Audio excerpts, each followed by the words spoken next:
जब से कोरोना की दूसरी लहर आई है तब से देश के लगभग सभी राज्यों ने लॉकडाउन लगाया, लेकिन अब जैसे ही कोरोना की दूसरी लहर कमजोर पड़ रही है, राज्य लॉकडाउन खोलने का ऐलान करने लगे हैं। जैसे आज दिल्ली ने घोषणा की कि सोमवार से देश की राजधानी में अनलॉक की प्रक्रिया शुरू होगी। लेकिन सवाल है, और सवाल यह है कि कहीं ये ज्यादा जल्दी तो नहीं है, क्योंकि अभी भी देश में हर रोज 2 लाख के करीब नए केस तो सामने आ रहे हैं।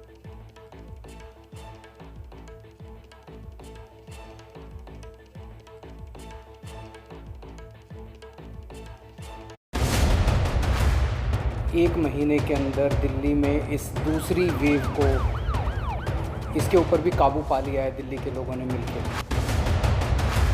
तो ये समय है अब धीरे धीरे अनलॉकिंग करने का। बड़ी मुश्किल से कोरोना काबू में आया है। जब तक जरूरत नहीं पड़े घर से बाहर ना निकले।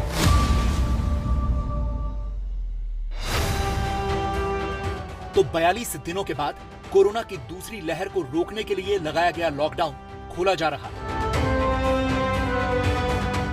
सोमवार यानी 31 मई से दिल्ली में अनलॉक की प्रक्रिया धीरे धीरे शुरू होगी। इंडस्ट्रियल एरिया में 4 दीवारी में मैन्युफैक्चरिंग और प्रोडक्शन यूनिट को चलाने की इजाजत होगी। 4 दीवारी में ही मजदूरों को कंस्ट्रक्शन एक्टिविटी के लिए काम करने की इजाजत होगी। सबसे पहले अपने को उन लोगों का ख्याल रखना है जो समाज का सबसे गरीब तबका है। मजदूर हैं, दिहाड़ी मजदूर हैं, प्रवासी मजदूर हैं। अपने दिल्ली में उत्तर प्रदेश से, बिहार से, आसपास के और राज्यों से दिल्ली आते हैं आजीविका कमाने के लिए, दिहाड़ी के ऊपर काम करते हैं और बहुत ही मुश्किल परिस्थितियों के अंदर जीते हैं। ऐसे मजदूर सबसे ज़्यादा अपने को कंस्ट्रक्शन एक्टिविटीज़ में और फैक्ट्रियों में काम करने वाले मिलते हैं। तो आज इन 2 गतिविधियों को सोमवार को सुबह से खोला जाएगा। जब सवाल ये है कि दिल्ली सरकार को अनलॉक करने का ये फैसला क्यों लेना पड़ा? क्या दिल्ली सरकार को ये लग रहा है कि दिल्ली में कोरोना की दूसरी लहर खत्म हो गई है और अब फिर से केस नहीं बढ़ेंगे? असल में दिल्ली में कोरोना के संक्रमण के केसों में बहुत कमी आई है। एक आंकड़े से इसे समझिए। 19 अप्रैल को जब दिल्ली में लॉकडाउन लगा था तब एक दिन में 23,686 केस आए थे। आज जब अनलॉक का ऐलान किया है तो सिर्फ 1,072 केस आए हैं। 19 अप्रैल को दिल्ली में पॉजिटिविटी रेट 26% से ऊपर था, लेकिन आज सिर्फ 1.5% है।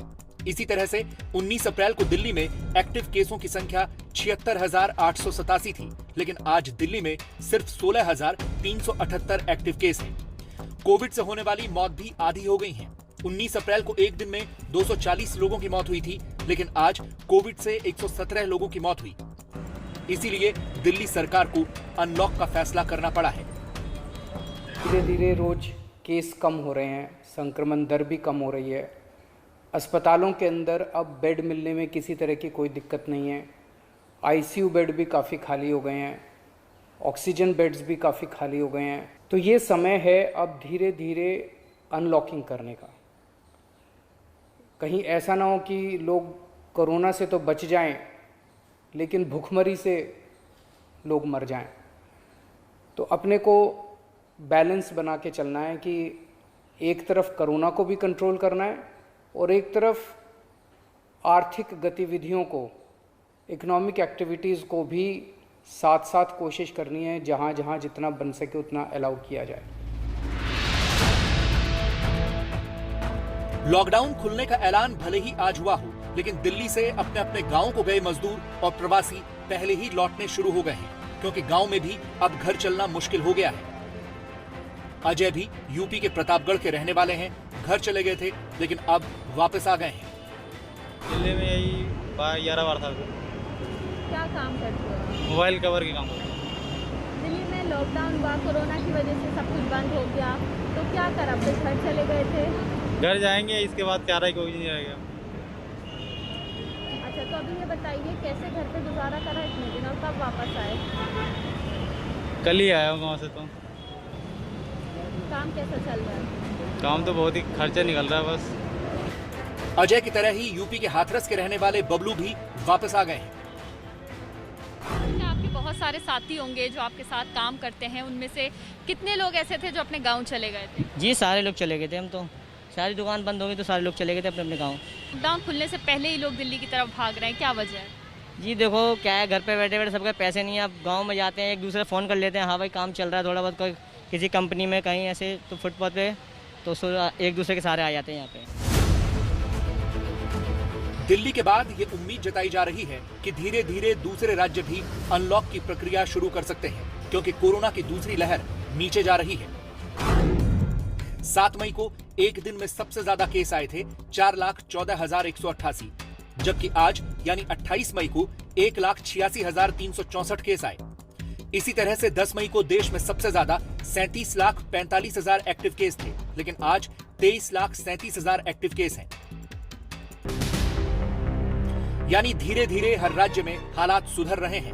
जैसे उत्तर प्रदेश, जहां कोरोना की वजह से सैकड़ों लोगों की जान गई, लाखों लोग संक्रमित हुए, सबसे ज्यादा अव्यवस्था यूपी से ही देखने को मिली। यहाँ तो शमशान घाटों पर भी कोविड की वजह से मरने वालों को जलाने के लिए लाइन लगानी पड़ती थी। लेकिन अब हालात में काफी सुधार है। ये प्रयागराज में कोरोना से होने वाली मौतों के लिए बनाए गए शमशान घाट हैं, लेकिन यहाँ अब सन्नाटा पसरा रहता है। और ये जगह, ये पूरा घाट आपको दिखाना चाहेंगे कि पहले जहां जबरदस्त भीड़ होती थी, आज यहां एक भी शव का सुबह से अभी तक अंतिम संस्कार नहीं हुआ है। और पिछले 3 दिनों की हम बात करें तो पिछले 3 दिनों में सिर्फ 9 शव ही ऐसे थे जिनका दाह संस्कार किया गया। तो पहले जहां भीड़ भाड़ होती थी, वहीं अब यहाँ पर पूरी तरीके से सन्नाटा पसरा हुआ है। नरेश, ये बताइए कि 1 महीने पहले यहाँ किस तरीके के हालात रहते थे, क्या देखते थे आप लोग, और अब क्या हालात हैं? अब तो एकदम सन्नाटा हो गया। पहले तो बहुत ज़्यादा भीड़ था, पैर रखने का जगह नहीं था। हम लोग को भागना पड़ता था, दौड़ना पड़ता था उसमें चिता लगाने पे, और 150-200 तक पहुंच जाते थे। आदमी परख रहे थे कि जो है मतलब कि जो हमारे नंबर आए तब चिता लगे। इसीलिए जो है अब तो वो काफ़ी कम हो गया है। अब तो जो है 4 ठो आता है, 5 ठो आता है, 8 ठो आता है, 9 ठो आता है। यूपी में जब कोरोना पीक पर था तो 30 अप्रैल को 34,372 केस एक दिन में आए थे, लेकिन आज पूरे उत्तर प्रदेश में सिर्फ 3,178 संक्रमण के केस आए। इसी तरह से महाराष्ट्र में 14 अप्रैल को 58,925 केस एक दिन में आए थे, लेकिन आज 21,273 केस आए हैं। बिहार में 4 मई को 14,794 कोरोना केस आए थे, लेकिन आज सिर्फ 1,555 केस आए हैं। हरियाणा में 3 मई को 12,885 कोरोना केस आए थे, लेकिन आज 2,322 नए केस आए हैं। कोरोना की पहली लहर के बाद जब लॉकडाउन लगा था तो सबसे ज्यादा आर्थिक नुकसान हुआ था। देश की जीडीपी ऐतिहासिक गिरावट के साथ -23.9 पर चली गई थी। इसीलिए सरकार अलग विभाग को देखने के लिए आकलन कर रही है, ताकि जहां जरूरत हो वहां वित्तीय सहायता दी जा सके। आरबीआई ने अपनी सालाना रिपोर्ट में कहा है कि देश की अर्थव्यवस्था पर कोरोना की दूसरी लहर का पहली लहर जितना दुष्प्रभाव नहीं पड़ेगा, लेकिन अनिश्चितता का माहौल रहेगा।